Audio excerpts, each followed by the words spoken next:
fame as a race victor here at this historic venue. The German Grand Prix, lights out, full throttle, and we are underway. Luca Marini got a good launch on that move, the opposite 6 Ducati, but he got the inside line. He hugs that tight line as well. Miller will lead as they drop down the hill, going through the Amiga section. Bagnaia squeezed 7th place, so he's not got away well either. Bezzecchi into P6. Brad Binder in through the high-speed turn 7, that 4th gear, 161 km/h corner. That's where Marc Marquez and Bagnaia. And Joan Zarco is trying to get on with it further back. He's trying to deal with Marco Bezzecchi. He's got a late turns 10 and 11. He led going into turn 11 on this opening lap. He's a 4th and 5th over the line. Then it's Aleix Espargaro who's right behind them on that soft rear tyre, making it work in these early. 2023 potentially building up here as a championship tussle between Bagnaia with clear track ahead of him, quarter of a second clear to the first half of this. We're riding on board with Marini. Look how close it's punching up as Aleix Espargaro now gets involved with the KTM. Aleix Espargaro, a good theory of the durability and the endurance of those soft rear tyres, but Aleix Espargaro making it pay right now. Place. Just a block pass there, was it, from Binder? Nothing that Aleix Espargaro could do. Golden run as well in this German Grand Prix. Looks like Bagnaia and Martin have started to stretch away. They'll have here to Jack Miller on this opening lap then. He's just flicked it hard right, 5th gear. Down the hill, look, he lost the rear, didn't he? That's the rear. In the sprint yesterday, turn 12 is his favourite overtaking Oscar. Bagnaia didn't really see him again in the remainder of the sprint. Martin sets the fastest lap for the Grand Prix.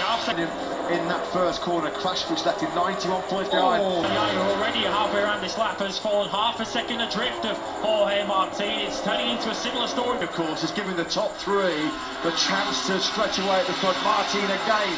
Side there into turn 1. Behind them is Quartararo on the Yamaha in 10th. He's ahead of Enea Bastianini. Who how to deal with Jorge Martin ahead of him. He did find nearly a couple of tenths in that 3rd sector. Heading Martin through the second 30%.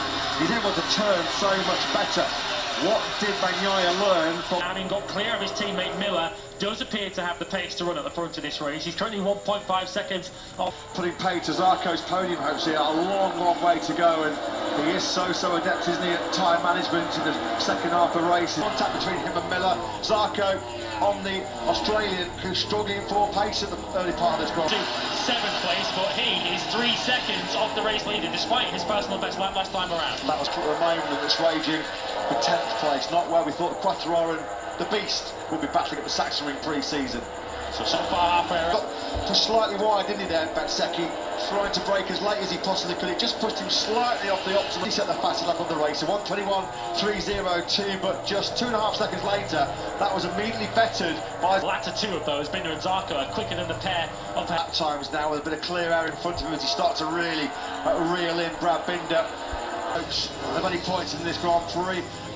Ruined, wrecked by another tech issue then for that Aprilia RSG. Cruises rather disconsolately back into the pit lane on the Aprilia garage. There he is. It's the second time we've seen that in 2. A bit here because Bagnaia has stretched clear of Luca Marini and Binder is now firmly on the rear wheel of Luca. In P5 over the line, Jorge Martin continues his relentless choke. Zarco very quickly.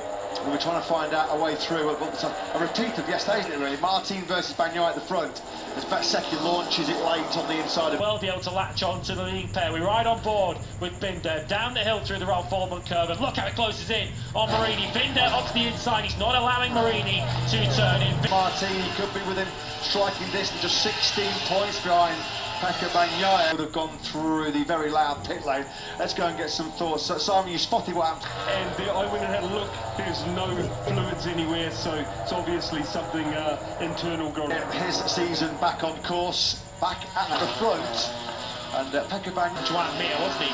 Back in Austria in 2021. Of course, he did give away a likely victory in Malaysia last year. Force Jorge Martin to fight for this and make sure that Martin doesn't pull away at the front. Marini's got it all on here, not just to hang on to past Luca Marini. Here comes Zarco and his beloved turn number 11. Almond curve, turn number 11 hit in a Sachsenring. He's up into P4. Yeah, with a slight exception of what happened to him in the first half of this Grand Prix before he comes into group with that soft rear tyre. Gear through the scary drop down the hill, turn number 11, clean as a whistle though. From up ahead of him, despite having empty tarmac up ahead of him for 2 or 3 laps now. Place. Looks visibly on this current lap, doesn't it, like Bagnaia is starting to just to see if he will crack Bagnaia has got the more experience in MotoGP. A couple of tenths, if that, behind Martin at the conclusion of this lap 42 right now. Pecco Bagnaia, just here, quite there, just look at this. Bagnaia, he can almost reach out and touch the back of Jorge Martin's Ducati GP23, can't he? Looks like a matter of time before Bagnaia is going to hit the front here. There's 21 points separating them, so there's a potential 10-point swing here, depending on which of the two gets. As Bagnaia and Martin drop down through turn 7. From a rider's point of view, big respect. Yeah, he's got the bravery and he's back. Good check on Jack Miller, who after leading the early part of this Grand Prix is close to Fabio Di Antonio's Gresini Ducati. Quartararo's got a queue of riders behind him. He's got Oliveira, Augusto, but you can see that they're putting a bit of distance between themselves and Marco Bezzecchi in the title chase as it stands. Number 1 on the front of your Ducati this season. Can he hang on? Can Luca Marini hang on from Bezzecchi? Last time around, Bezzecchi went into turn 1. GP, Jorge Martin, just issuing another reminder how angry he was, frustrated he was to be overlooked for that seat alongside Paolo Ciabatti looking on. He's the only member of the Ducati Truro seating management. 3.66, a quarter of a second quicker than Bagnaia behind him. Bagnaia will want to try. Are out in sex. It's Binder. Binder's gone down. Brad Binder, you can see his name tumbling down. Who at one point looked like a genuine title contender. That's faded somewhat, hasn't it, as we see him now walking away. He's gone down through those fast left-handers. Binder, Simon, some thoughts? Yeah, guys, I actually think he lost the rear. I think the side grip of the rear tyres dropped off. Their very first Premier Class victory in the hands of Loris Capirossi, still very much a prominent member of this MotoGP paddock. There are your top 2. Which Ducati rider is going to take those 25 points is still far from certain. Bagnaia closing here, isn't it? And now Bagnaia dropping down through the 5th gear, 6 gears there. Oh. Here he comes. He's champion in P1. Is that the decisive moment on lap 20? The world champion hits the front then. 9 laps to go here. We're in the phase of the Grand to hit the front, and now he will get his head down and try and stretch away from Jorge Martin. Martin is hanging on for the moment, but Bagnaia is in the place that he loves to be. He loves to be. When that costly mistake while trying to pursue Fabio Quartararo, we thought had wrecked his World Championship hopes here last season. Right here, wasn't it? In the race 1 year. Roll on here for Ducati as they're on course for a historic top 5. Who will be taking it though? They're ahead of him, behind Bagnaia's factory Ducati. There'll be a spike in that front tyre temperature, but for the back ahead of Bagnaia as soon as possible to try and regain that lead. Quartararo's plummeted now behind his teammate Morbidelli. They're 13th and 14th to that 24 of 30 now. 7 remain. Yeah, this is building up to a grandstand finish, isn't it, here now? And Martin is going to get some slipstream behind Bagnaia. He can't, though, cut to the inside line. Bagnaia is just too good. So precise and hard on the brakes, isn't he? This is Bagnaia's forte. He was asked about very quickly. Down to you, Simon. Yeah, the thing I'm worrying about now is you might have noticed how Pecco... Martin's going for it on board, thanks to that, Simon. They're side by side, aren't they, in the braking zone for turn number 12? Well, we've got our answer. Jorge Martin then back at the front. This is where Pecco Bagnaia next weekend. This has been intriguing, it's been fascinating, and there's still 5.5 lap races in the Pecco Bagnaia. And now, of course, throwing the doubt in his mind about podium for Prima Pramac race. That would be the 3rd race in a row, wouldn't it, if they did that in Le Mans, Mugello. Jorge Martin to pay the price. Through the final corner we go. Lap 26 of 30, about to be in the books. And it's Jorge. In fact, Zarco did retaliate on that lap 26. He stayed in those. Looks like he's close enough to launch another counter-attack on Martin. 3.5 to go then here on the Saxon Rain. Martin positioned his bike well there. He didn't give Bagnaia a sniff of the inside line as they... Close to the rear side Martin, particularly as they drop down through this high speed turn number 7. Surely...